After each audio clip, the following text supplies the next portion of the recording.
আসসালামু আলাইকুম। Welcome to my channel Dhakaiya vlog. Dhakaiya ব্লগে আজকে আমি ডিফারেন্ট একটা ব্লগ নিয়ে আসলাম। সেটা হচ্ছে আমার ছোট মেয়ে ধানমন্ডি কামরুন্নেসা গার্লস স্কুলে পড়ে। ওদের ফাইনাল পরীক্ষা চলতেছে, প্রায় শেষ। তো আমরা যারা একসাথে বসি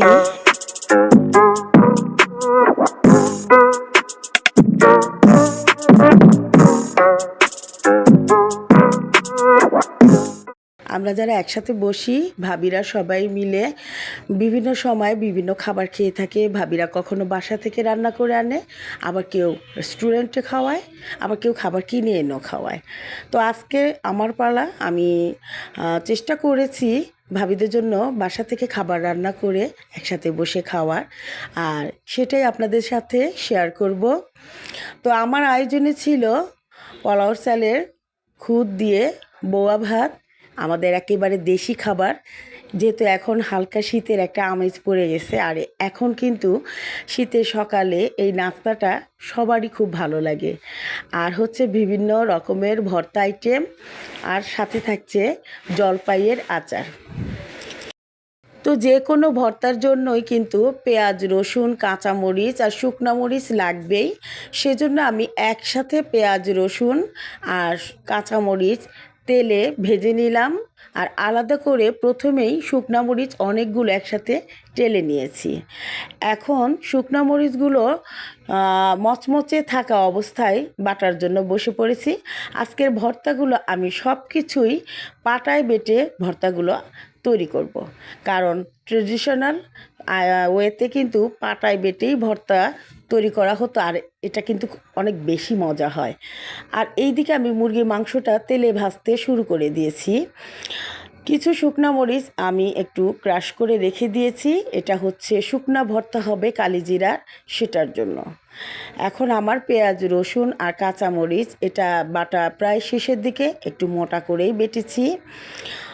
পাশাপাশি আমি মুরগির মাংসের তরকারিটা বসিয়ে দিয়েছি। মুরগির মাংসটা মশলা দিয়ে সুন্দর করে কষিয়ে নিচ্ছি, যেহেতু মাংসটা ভাজা আছে আগে থেকে। আর এই দিকে সরিষা নিয়েছি, দেশি সরিষা, সরিষা বাটা ভর্তা খুবই মজা। আর যেহেতু হালকা শীত পড়ে গেছে, অনেকেরই কিন্তু ঠান্ডা কাশি সর্দি প্রবলেম হয়ে গেছে, সেক্ষেত্রে কিন্তু সর্দির জন্য খুবই ভালো একটা উপকারী হচ্ছে সরিষা ভর্তাটা। খেলে একটু মানে ঝাঁঝালো হবে, এতে করে ঠান্ডার উপদ্রবটা অনেকখানি কমে যাবে। সব কিছু তৈরি করতে করতে এদিকে একটু ক্ষুধা লেগে গিয়েছিল, তাই একটু নুডলস খেয়ে নিলাম সবাই মিলে।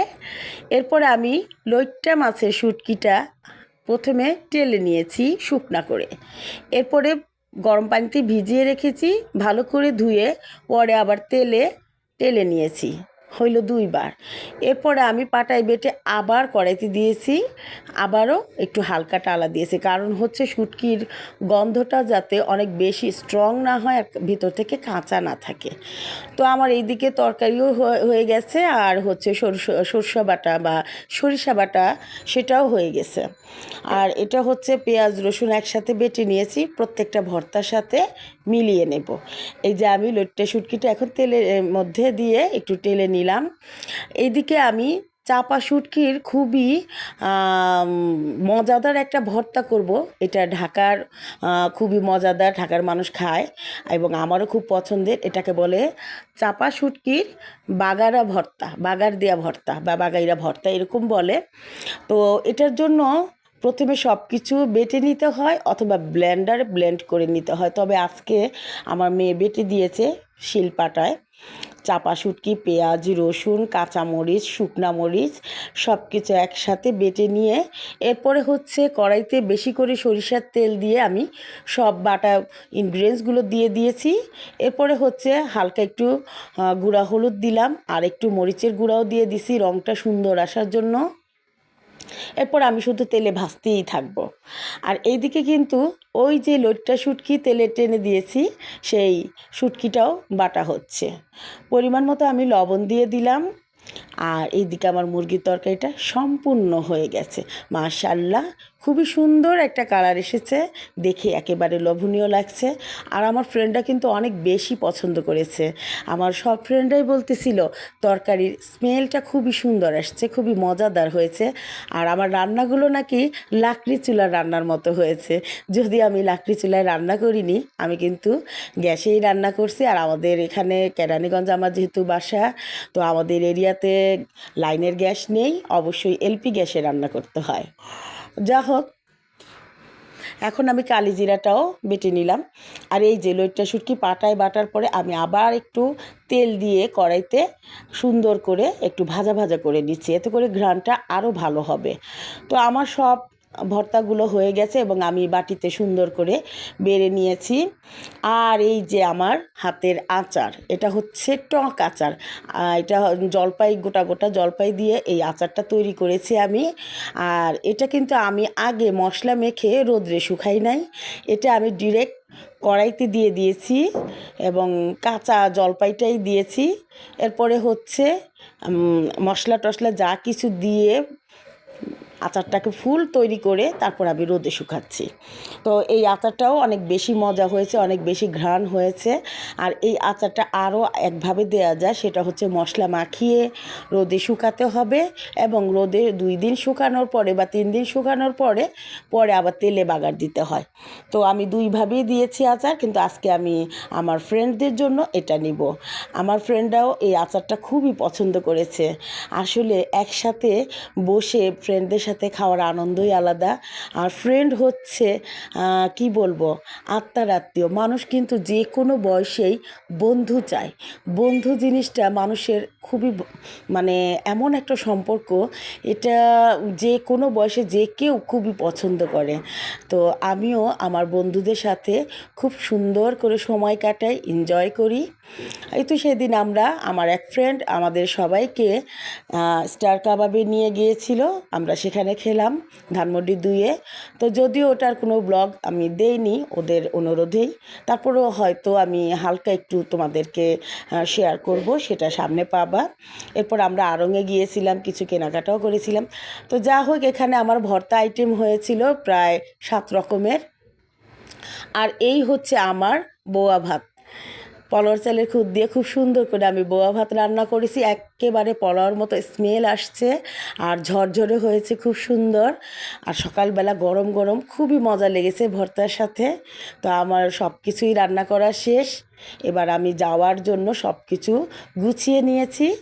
আমি একটা বাসা থেকে ডিরেক্ট চলে গেছি, অটো একটা ভাড়া করে নিয়েছি, কারণ বাসে গেলে আমাদের এইগুলি টানাটানি করতে খুবই কষ্ট হয়ে যাবে।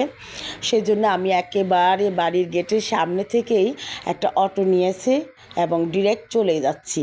আমি এখন বর্তমানে ব্রিজে আছি, এটা হচ্ছে বুড়িগঙ্গা 2য় সেতু, এটা মোহাম্মদপুর বছিলায় অবস্থিত। এখন আমি কিন্তু বলতে বলতে চলে এসেছি ধানমন্ডি আবাহনী মাঠের সামনে। তো আমার স্কুল, এই যে আমার মেয়ের স্কুল, এটা স্কুলের পাশ দিয়েই আমরা এখন চলে যাব হচ্ছে ধানমন্ডি লেকে। কারণ বাচ্চাদেরকে স্কুলে দেওয়ার পরে আমরা কিন্তু সব ফ্রেন্ডরা এই লেকে বসে আড্ডা মারি, লেকে হাঁটাহাঁটি করি এবং নাস্তা করি অনেক সময়, আবার কখনো হেঁটে গিয়ে আমরা সরোবরে যাই। তো আজকে আমরা লেকেই বসবো, সময় যেহেতু কম। আর এই হচ্ছে ধানমন্ডি লেক, খুবই ভালো লাগে, খোলাবেলা একটা পরিবেশ, খুব সুন্দর একটা পরিবেশ। অনেকেই সকালবেলা এখানে চলে আসে হাঁটাহাঁটি করার জন্য, জগিং করার জন্য, মর্নিং ওয়াক করার জন্য। তো আমরা এখানে বসে থাকি, সব কিছু আমরা অবলোকন করি, ভালো লাগে। এবং প্রাকৃতিক দৃশ্যগুলা খুবই সুন্দর, জিলে ফুটে আছে খুব সুন্দর লাল শাপলা।